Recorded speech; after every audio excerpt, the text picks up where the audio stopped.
Nephew Jake, tell me about him. Well, he was a precious, almost 9-month-old baby, happy, content, beautiful, and we lost him in March. Well, tell me a little bit about that. How did that happen? We heard through the grapevine that there was an ambulance and a fire truck and police car at the babysitter's house, and had to make several phone calls to find out what had happened, and were told by the police that he was being transported to the hospital unresponsive. He had been found not breathing. And at the babysitter's house. Uh-huh. And he died at the hospital then?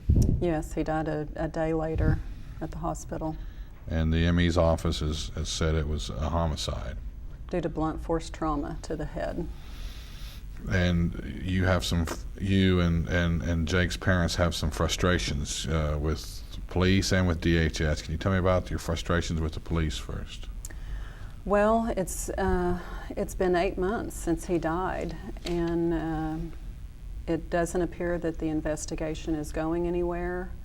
There are still witnesses that have not been contacted or questioned. We're not getting a lot of information, and we don't want him to be forgotten, and we don't want this death to be ignored.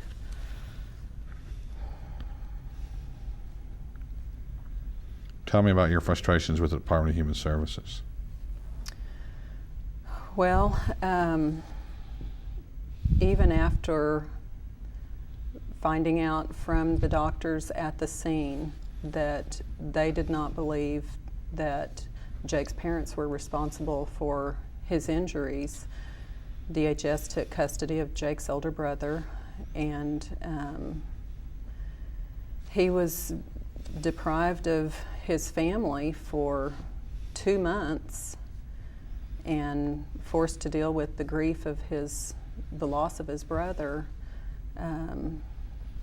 without being able to go to bed in his own bed, not being able to cuddle up to his dog, not be able to have his mom or dad tuck him in at night.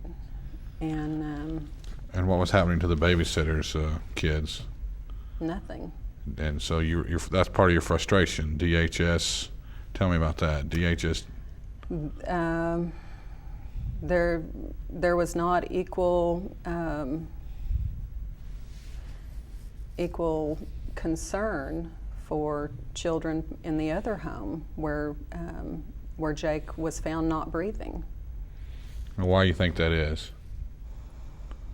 I don't know what the reason is. I hope that investigation will come up with some answers as to why there wasn't equal treatment or equal concern.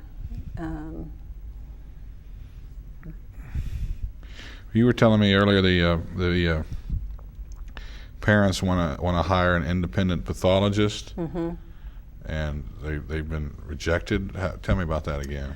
Well, they were told by the DA that an independent pathologist might help bolster the case and be able to get a conviction, but the DA does not have funds to do that. And so when they went to meet with the Edmond Police, they were told that the Edmond Police did have funds to do that, but they were not going to pursue that. So we have been raising funds independently to hire an independent pathologist that might be able to say for sure how these injuries happened, when they happened, to see if we can get a conviction for the person that hurt Jake. And you, the parents have taken a lie detector test. Mm-hmm. They both took a polygraph and both passed. And well, the key question there was, were you responsible for the injuries that caused Jake to go to the hospital and die?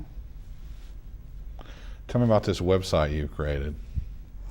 Oh, it's on Facebook. It's a Facebook page. Facebook page, I'm sorry. Justice for Jake. And we started it just as a way to call attention to his death, to offer support for the family, and to communicate with people. We had lots of people contacting us, you know, how can we help? What can we do for your family? How can we support you? And how much money do you need for this independent pathologist? well, we are told that generally it's about $500 an hour for them to look at the pathology reports and rule on those.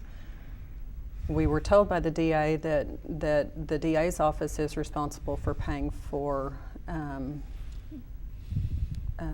specialists to testify, that we would not be responsible for that.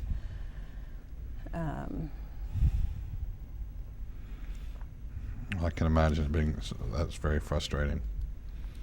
Did the Edmond police give any reason for not wanting to hire an independent pathologist themselves?